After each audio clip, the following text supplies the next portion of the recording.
আজি ইংৰাজীৰ 19 নৱেম্বৰ তাৰিখে শোণিতপুৰ জিলাৰ তেজপুৰৰ দৰং কলেজৰ চৌহদত এডাল অবিষাক্ত মুচুৰাগোম সাপ এখন জালৰ ভিতৰত আবদ্ধ হৈ ৰয়।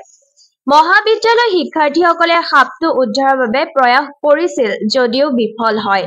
সেয়ে মহাবিদ্যালয়ৰ এগৰাকী অধ্যাপকে সৰ্প বিশেষজ্ঞ সৌৰভ বৰকটকীক এই বিষয়ে অৱগত কৰে। উল্লেখ্য যে সৰ্পবান্ধৱৰ টিমৰ মুখ্য উপদেষ্টা গৰাকীয়ে সাধাৰণতে অবিষাক্ত সাপসমূহ উদ্ধাৰৰ বাবে সঘনাই যোৱা পৰিলক্ষিত নহয় যদিও আজি সাপটোৰ সুৰক্ষাৰ প্ৰতি লক্ষ্য ৰাখি বৰকটকীয়ে উক্ত স্থানত উপস্থিত হয়। উল্লেখিত স্থানত বৰকটকীয়ে সাপটো উদ্ধাৰ কৰি একে স্থানতে মুকলি কৰাৰ লগতে মহাবিদ্যালয় শিক্ষাৰ্থীসকলক সাপ সম্পৰ্কে কিছু তথ্য প্ৰদান কৰি কয়।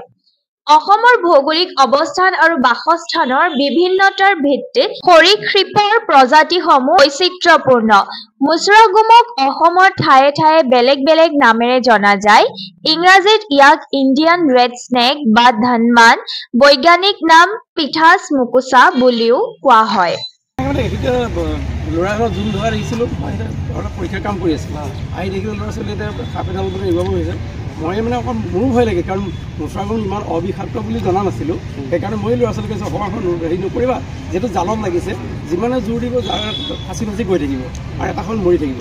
লগে লগে মই আপোনাৰ নাম্বাৰটো লৈ পেলাই মই আপোনালৈ ফোন কৰিছোঁ যাতে সাপডাল নিৰাপদে আমি তাক বচাব পাৰোঁ আৰু সি যাতে আকৌ যাবলৈ যাওঁ। ভাল লাগিলে। মোক আমাৰ মনোজে ফোন কৰিছিলে অফিচাৰ, আৰু বহুত বহুত ধন্যবাদ আপোনালোকে যিহেতু এটা বিপদত পৰা জীৱক বচাইছে। ই একদম বিৰাট শান্ত সাপ আৰু মানুহক সেইকাৰণে বায়ুৰ নাম দিছে। সেইকাৰণে মই মায়ে সাপ চুইছিলে। কোৱা কেনেকুৱা লাগিছে আজি? কোৱা। ভয় লাগিছিলে প্ৰথমতে। ভয় কিয় লাগিছিলে? সাপ বুলি ক'লে ভয় লাগে।